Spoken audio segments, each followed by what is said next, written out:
Good evening. It's Ronnie. It's Thursday evening, and we are just going to do a market update today. A lot has happened in the past couple of days. Haven't been able to get a video out to you, but I'd like to spend some time today talking about a couple of things. One is going to be a little bit of a potential change in the market dynamics.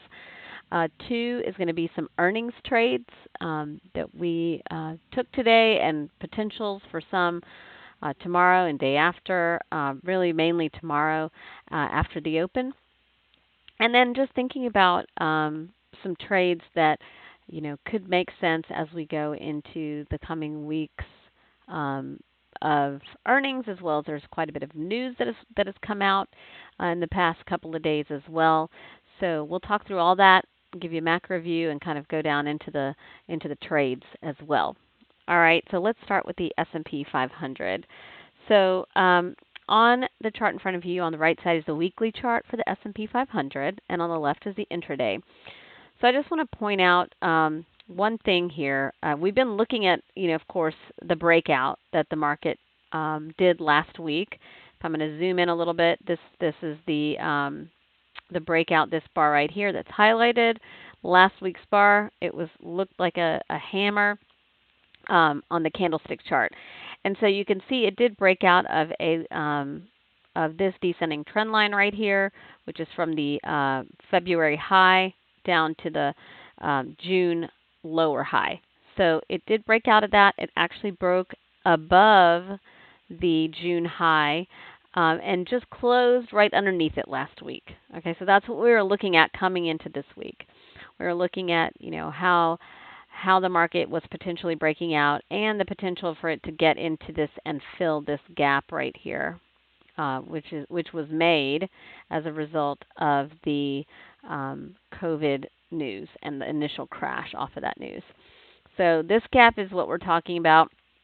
And you can see today, this week actually, it did pierce into that gap. So it has pierced into the gap.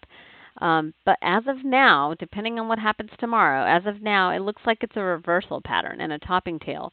It looks like it looked into the gap and then just decided to turn around and come back. I call that a failure of a breakout, or breakout failure, or look above and fail, however you want to call it. So it looked above into the gap and then came back down and has closed Thursday, which is today, underneath that gap and just at the prior high, the prior week's high. So this, the high of this weekly candle is 32.38.28, and then the high, the close of this candle is 32.35.66. So it's just above it. So it's really going to be important what happens tomorrow. I'm hearing that overnight China is going to be announcing some news on either its decision on potentially closing some consulates in China, some U.S. consulates in China as a result of Trump closing the Houston consulate this week, early this week, the Chinese consulate in Houston, rather. So there's a little bit of tension going on with China. That, coupled with earnings news as well as some investigations that have come out in Apple, and that's just a recipe for volatility in the market. So we're going to look into what's going to happen, Friday, where this week is going to close out, and then we'll have to readdress it over the weekend to see how we're going to be planning for next week. So as of now, we're still, above this breakout of this descending trend line. We are kind of starting to fail at it. So if it does fail, we have targets. You all have heard this before. This purple line is one of the main targets here that I'd like it to break down below before I put any real big shorts on. And of course, if it can get below this consolidation area, that would be additionally really good. I have put some shorts on today. I will tell you what they are, and any bounce in those names tomorrow, I'm going to add to those shorts. Because if it bounces a little bit and starts to roll over, I'll be adding. I'm going to wait for the rollover though. So if tomorrow we open a little higher, because we did come down quite a bit today, about 1.5% in some of the markets. In the S&P, it's 1.23%. And so we did a little damage. Some of the tech names especially have come down quite a bit, 3 and 4 and 5%. So we'll go over that as well. So overall, market is, if you look at the daily, it's a pretty big, it's a clear red bar with heavy volume. Let's pull up the SPY so you can see the volume actually a little bit better. It's heavier than yesterday. So so you see we were talking about the diminishing volume, right? So earlier in the week we were talking about the heaviest volume bar being the red week bar that occurred around the middle of July. So this had the heaviest volume if you looked at the weekly chart and the daily chart as well. So you can see here the weekly chart, that's got the highest volume since the breakdown of COVID from COVID. And so I'll be interested to see what the whole week's volume this week represents, like if it goes higher than last week, which would be important for like a reversal, and if it ends up being a red bar. So, but on the daily chart, you can see the volume is higher than the prior day down here at the bottom. And it looks like the consolidation of volume as it rose is actually again increasing on a down day. So that's a sign also of a potential reversal. So in the daily chart, you can see, we've got kind of a triple top up here as it pierced through that gap, and on the weekly, that weekly gap, and is kind of pulling down from there. So we're going to look and see how the next few days and weeks play out. But it looks like, one day doesn't make a trend. Let's see what happens. But it looks like things are rolling over. Let's look at the Qs for more examples of this. Here is the NASDAQ. This is the biggest loser today at 2 points, I believe. I haven't checked the Russell actually, but it's a pretty big loser today at 2.61%. You can see it's crossed down below two key moving trend lines, ascending trend lines from the March bottom, as well as a shorter term trend line, which I'm going to take off since it definitely crossed below that. So, we can actually look and see that it did close below, cross back below that trend line, and is actually right at the 20-day moving average. I'm sorry, I actually took the wrong one off, the wrong trend line. So let's put it right back. It's a little bit of a shorter term, less steep trend line, which this is not it either. I apologize. So this is actually good exercise because this is a target. This will be a target going forward. Let's just think about, so it actually crossed below this trend line a few times, but today it's at the 20 moving average. But you can see the NASDAQ actually, between last week and this week, has made a lower high. So you see here, this is the high, the all-time high of the NASDAQ, represented by the Qs. And then here, this is actually a lower high, right? So this is 269.79. This is lower. So if you look at the NQ futures, we can see this probably a little better. Yeah. So this high over here, all-time high, lower high, and then a breakdown. So looking at the futures chart, actually, you see it is kind of a double top up here, right? So we're looking for a break of this middle area for further downside. So if I put it on the futures chart, I'm going to use this this as the actual trend line because that spike, I'm not sure whether it happened in the after hours or not, but these are the two areas I'm looking at. So let's take a look back at the QQQs because it'll give us an idea of where that spike actually is. Yeah. So here, this is actually a really good second target, and this is a good first target. So you can see this whole area of consolidation, this top right here, that if it gets down below, and this also is at a key trend line. If it gets down below this, the next target is the bottom of this spike right here on the Qs. That's 250.278. And then below that, you've got this trend line as the support, which is a shorter term trend line. Then you have the 50 moving average. Then you have this prior low right here of 237.25. So these are the targets to the downside of the Qs, which I did get short today on the rollover right here. So I'm going to remove this oval so you can kind of see it a little better on the left side. So the Qs I am short as a whole, as well as a couple of names in the tech space because of the strong move today, and actually a move on news as well as on technicals with this lower high right here. So I was looking for whether or not yesterday's bar was actually stayed above this trend line. So I was waiting for today for the rollover and break of that trend line again to get short. And so I did get short the Qs on the rollover. So you see it went up, it came down, it went up again, and it made a lower high, and it rolled over. So that was my target to get into the Qs short. Because I don't usually, and I didn't get it short right at the break of this, I got it short right there, and more here. And I used options in the Qs. So I have some puts in the Qs as well as some call spreads that I've sold.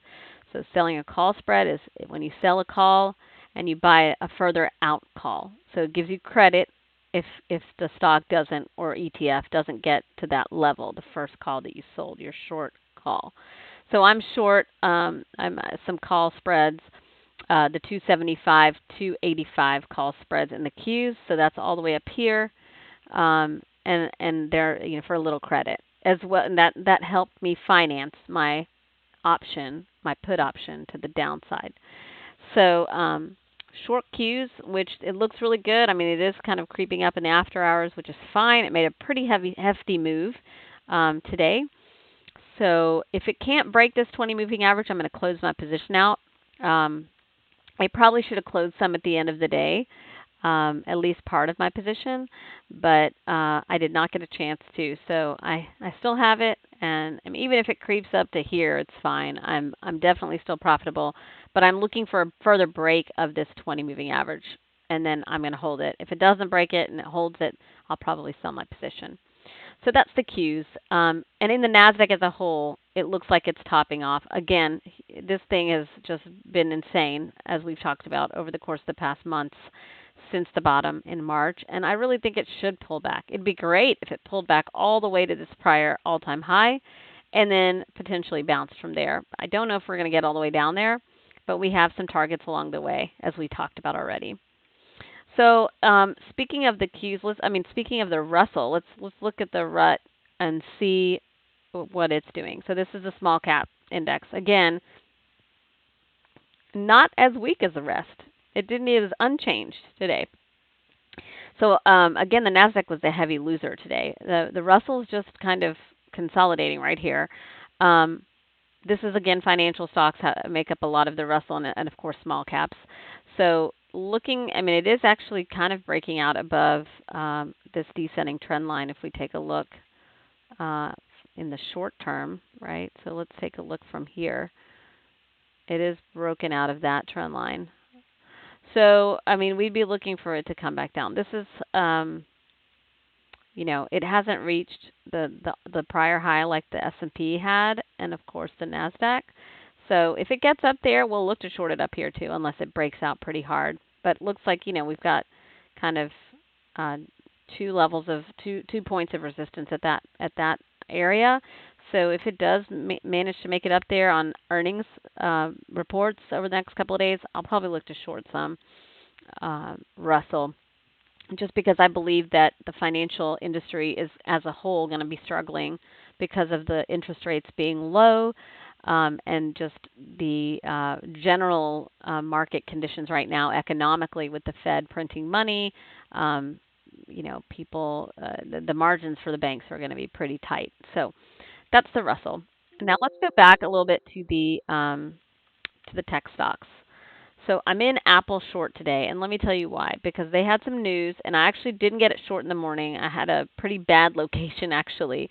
But I did get it at the breakdown, right? So here is Apple on the right side. You can see this is the daily. Again, another lower high, you can see, has been made in a tech stock. A lot of them are the same way. Let's take a look at the weekly so you can maybe see it a little clearer. Yeah, so here's kind of a secure high now, because This is a high bookended by two lower highs. So we've got a lower high, a lower bar here, a lower bar here, and this is kind of sticking up, right, like a tail. So even though this tail is kind of big, it still to me looks like a rollover pattern or a reversing pattern. So I actually got the apple today short underneath the bottom of last week's um, candlestick chart.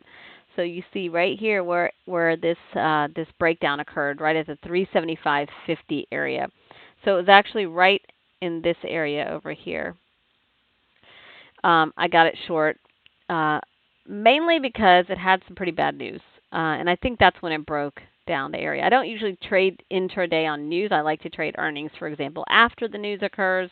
But the way that it was acting today was weak already off the open. Then it had some the bad news at around I think 11:30 Central, and then you can see it tried to make a move back up and then just rolled back over, and that's when I bought some puts in Apple there, and again sold some call spreads to finance it because they're not cheap.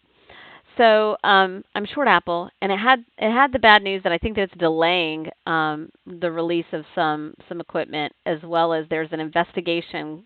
Some of the states in the United States, I think it was well known that some of the foreign countries, were going to be doing some investigating into Apple's business practices, but now it's moved into the United States as well. So I believe Texas and some other states are going to be investigating Apple. So we can see here.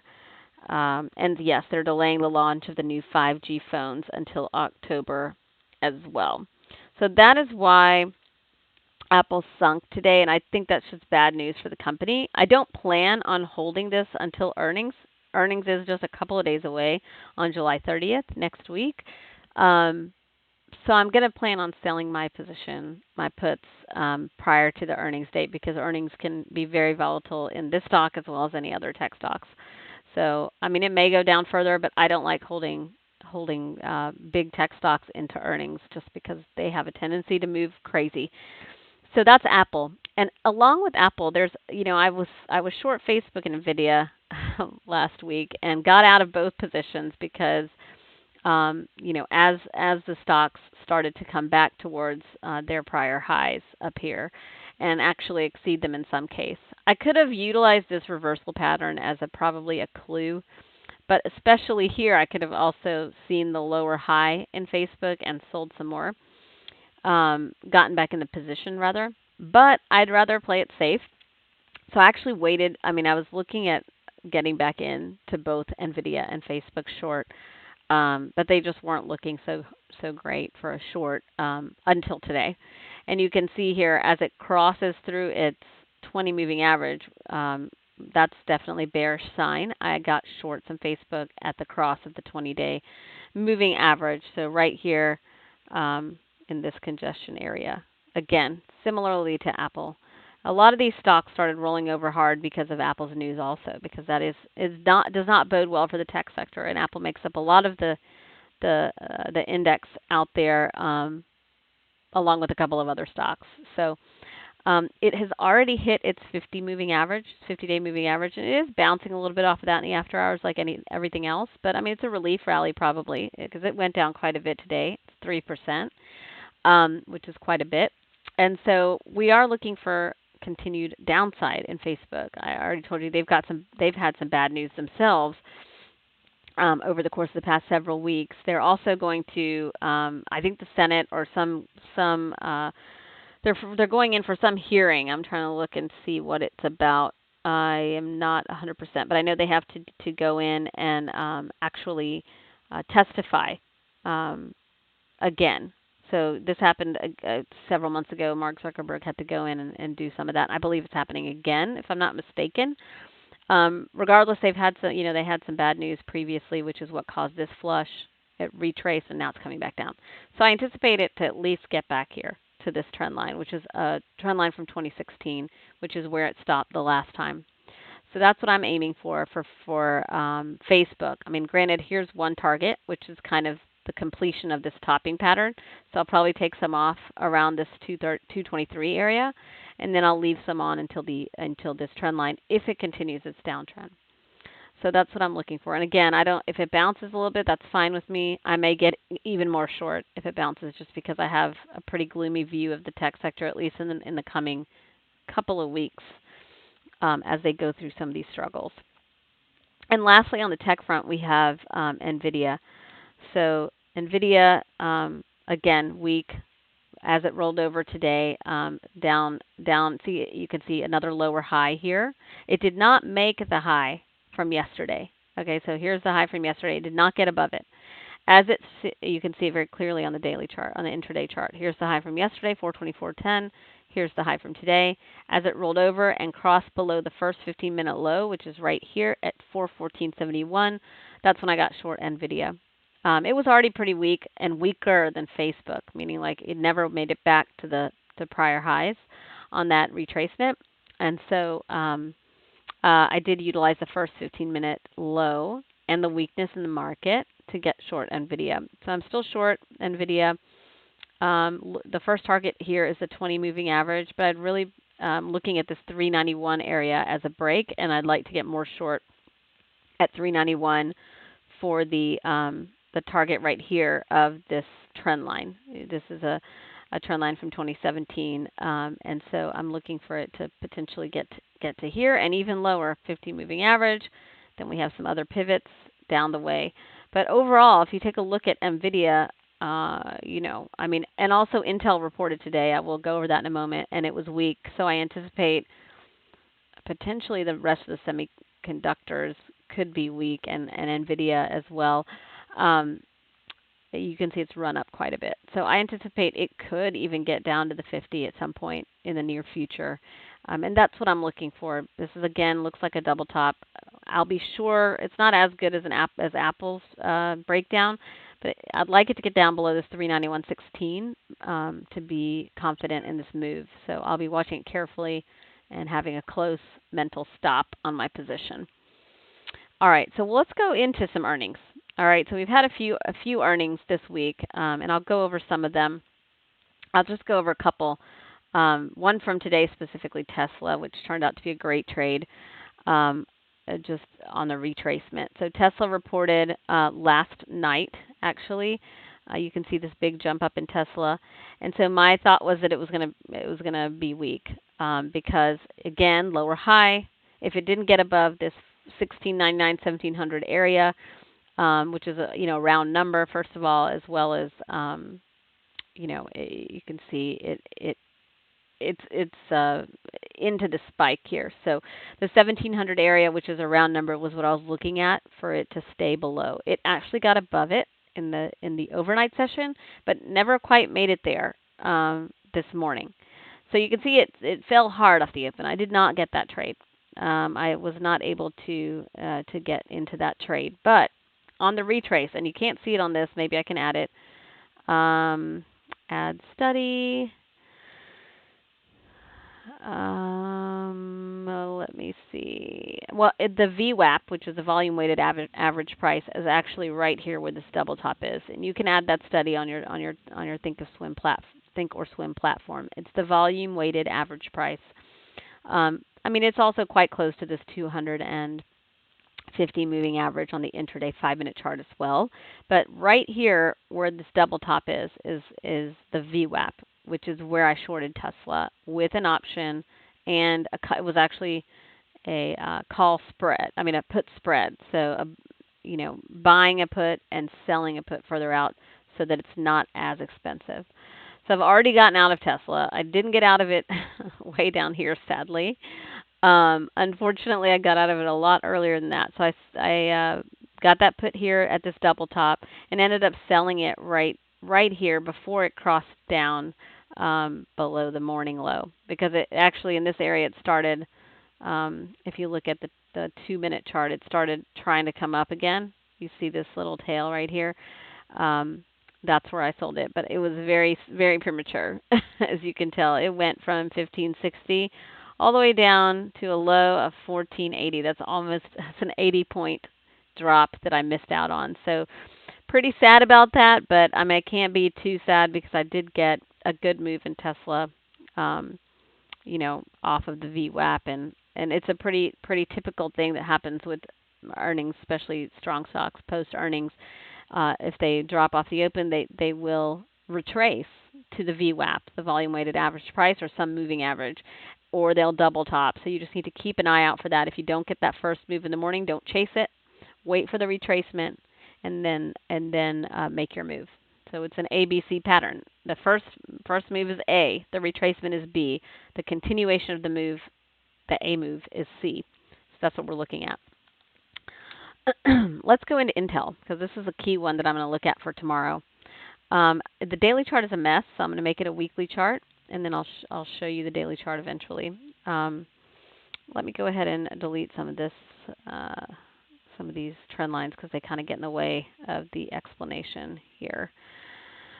So you can take a look here. This is Intel. It reported after hours and had decent earnings, but actually has fallen quite a bit. So you can see it will be opening, if it opens right now, it will be opening at 54, which is right here, way down here. So that's actually below, that is below this trend line from, when is this? This trend line is pretty, from 2018 October. So it's below this trend line from October 2018, which is a complex trend line, as well as just below 50% retracement from the March low to the June high. So this is the Fibonacci retracement that I've put in here. And you can see on the intraday chart on the left, you can see it's just below it. So there's a couple of things with Intel. I anticipate if it can't get back above this trend line, it may continue to have weakness. And then it could also bounce off this 50% moving average. So, I mean, the 50% retracement in the Fibonacci. So I'll be looking for either a bounce at the 50 or continued weakness. I anticipate with such a big move down, I think it's down like 7 or 8% actually. Maybe 10. So it closed at 60 and it's at 54. So yeah, it might be down 10% now. So it's just continued to bleed out into that evening. So it could have a bounce. So I'm going to look to see if it can get back above the 50% retracement. If it can, and it can make it to this trend line and push above it, I'd look to get long it up until this 55.98. So it's really short, a small profit in IBM, but it has the potential to bounce pretty hard. So I'd be looking at continued. If it continues to go up, I'll just be trailing at my stop. I mean, you can even put a Fibonacci on the move that it made in the after hours. I do that sometimes to kind of see. Well, let's say 54 is a low. I mean, it looks like it's going to be lower, but let's just say it's low. So you can see this 57.72 pivot actually is right at the 50% line. So these could be some targets to the upside for a retracement. It looks pretty weak though.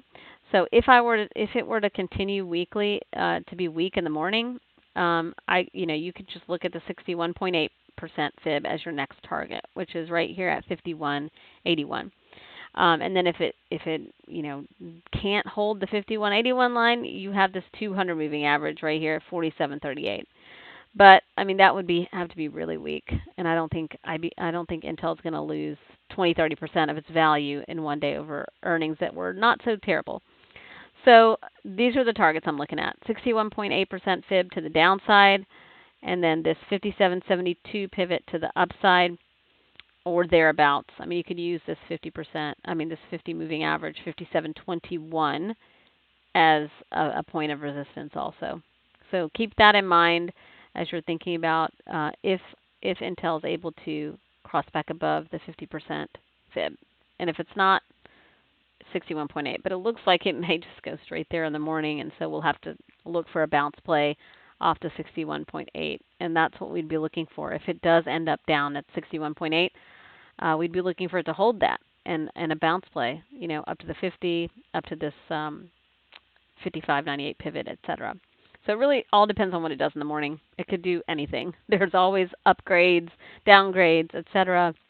after earnings, so it'll be interesting to see. So that is Intel. And actually, I just want to show you AMD off of Intel's earnings. You can see it's at an all-time high actually today at 62.33. It started coming back down, but it was relatively strong compared to, I mean, compared to the other semiconductors and the market as a whole. It did come down though today, um, quite a bit, but not as much as, but it did hit an all-time high. So that's also a reversal pattern in AMD, but you can see what it's doing after hours. It's at 64.77 as a high off of Intel's bad news, I guess. So, I mean, AMD, I honestly think it's probably going to lose some of that steam in the morning. So I'm going to look at AMD. This is a news-driven event. I'm going to look at AMD for some weakness. It does have earnings in a couple of days on the 28th. So obviously I'm going to just check to see, even if it can get, let me just go ahead and draw a line here at the high. Even if it can get back down to 62.33, that's a pretty good trade. For a few bucks in AMD, you could definitely take that trade. I don't know. I mean, maybe it goes higher, but my trade won't be to trade it higher. Although it is looking like, it's a breakout pattern from this consolidation. It could go higher, but for me personally, I'm not going to trade it higher if it does. I will only look for it to break down and on the open and continue that to fill this gap. So this is going to be a gap if it opens up here from 62.33 to 64.40 or wherever it is right now. So that's what we're looking at. Additionally to that, there have been a couple of other earnings reported today that were reported today. I believe Skechers, which is the next one I want to tell you guys about. Skechers, yep. So this is the last one we'll talk about today.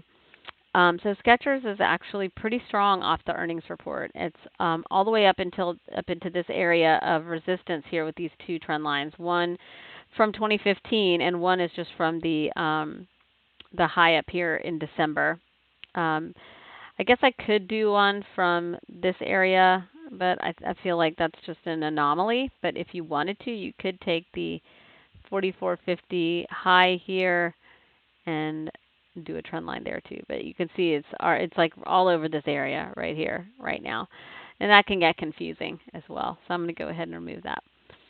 So Skechers is pretty bullish. So I would look for, I mean, it's crossed above the 200 moving average of about 33.77, which is right around here. This all kind of is in a confluence. This trend line, the 200-day, and then this other trend line. It's pretty close, right? 34.75. So what I'm going to be looking for is a push up to 37, which is the prior high up here. So if it can maintain some strength in the morning and get above this trend line here, which is this one, and break out, I'll look for a push to 37. If it can't, and it fails, I'll look for a gap fill. That's pretty much my MO with earnings, right?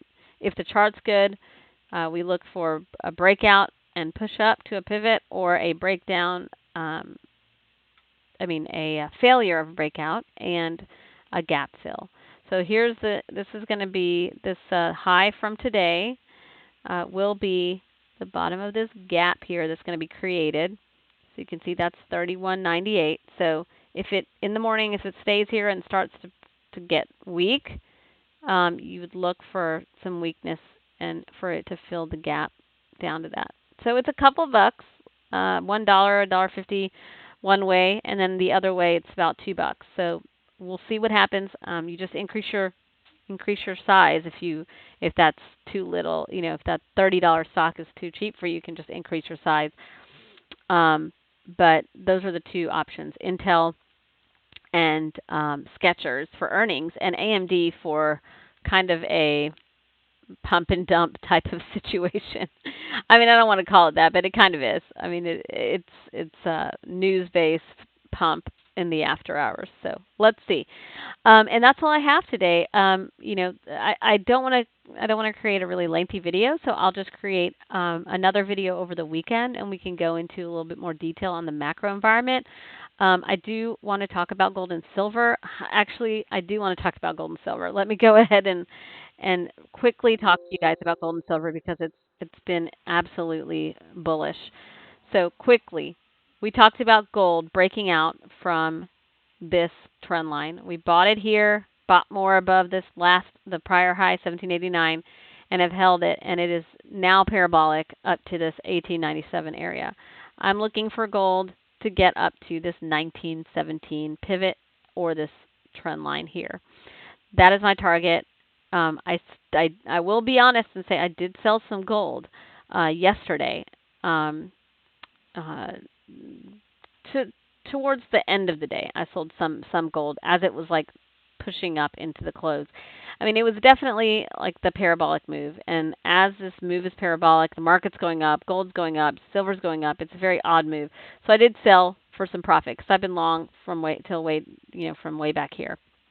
Um, Also, I'll just say, it's okay to take profits when you're up. You can see here it's made a little bit of a push up and fail right here today. So we'll have to see how it does at this 1886 area. But I anticipate, I mean, it could pull back and then move forward, which I would be welcoming because I really want to want to pull back in order to get back in at a lower price. Um, and add more to my position. And actually, it's healthy for a stock to pull back and then go up instead of just parabolically going up. And silver too. Let's talk about silver quickly. Silver has been pretty unbelievable since the breakout that we talked about down here in this oval. We talked about breaking out from this trend line, which it did. And then we talked about buying more around this 1973 area or on the SLV, which I would like to show you because it shows how unbelievable this move actually is.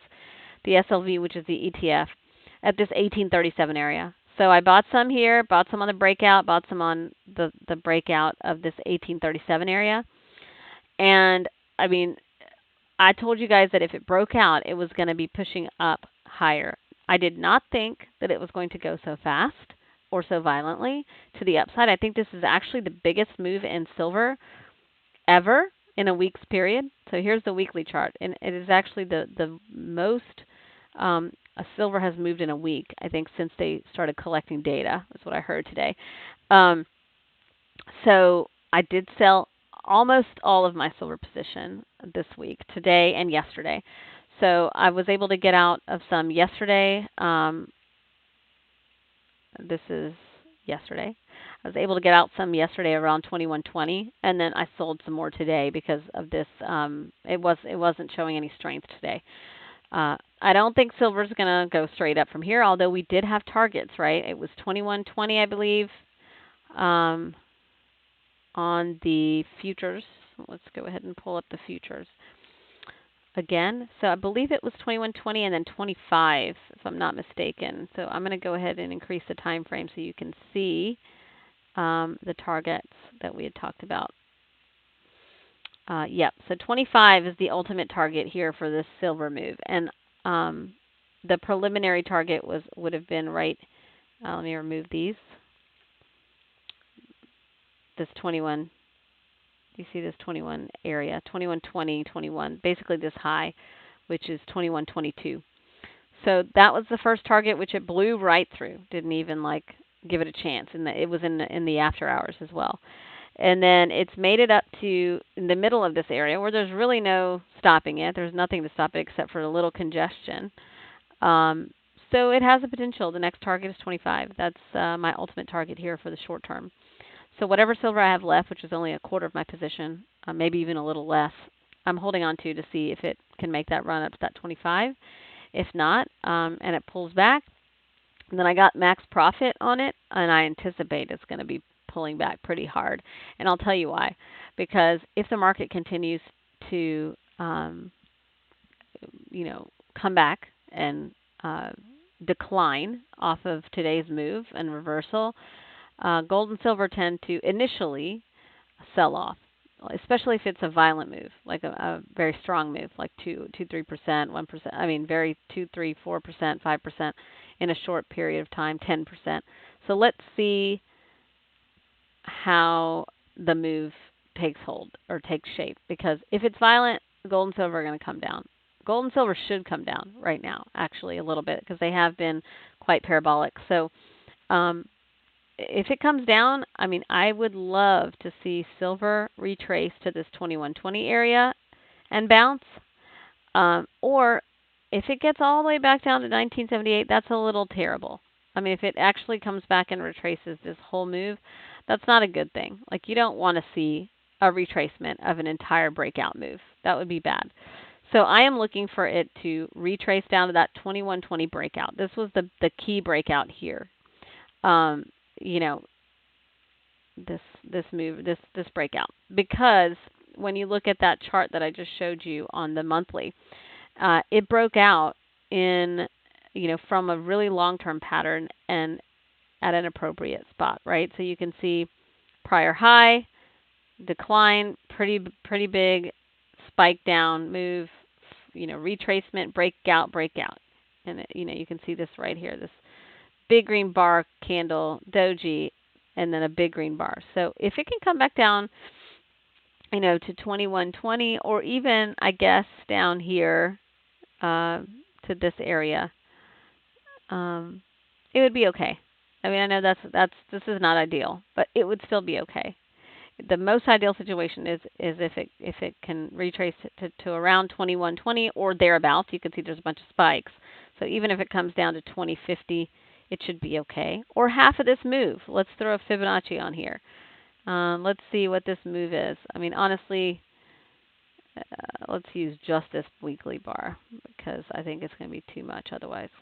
Even just a 50% retracement in the move that it's made, it takes it right about to that same level, 2070. So that's what I'm looking for in silver, a retrace and then push forward. Continue to be long commodities as well. So I continue to be long gold and silver in a small quantity, but I have taken some off the table. But ultimately, I think it has more to go to 25, and then if it breaks out there, it could go all the way back up into the 30s. But there is a considerable amount of overhead supply here, so looking for this area first. And also, I believe there's some margin requirement change on silver today, I believe. So that means that people may have to shift around their holdings because it's going to take a little bit more money to have margin, I guess, on silver futures or options. So that could cause a drop in silver also. So I know this was a longer video than I intended, but thank you guys for sticking around. Again, if you have any questions, please leave them in the comments, and I'm happy to answer them on my next video. Please like the video if you liked it, the content. If you have any comments on it, please include them. I'm always looking to improve. And take care. Have a great night, and happy trading.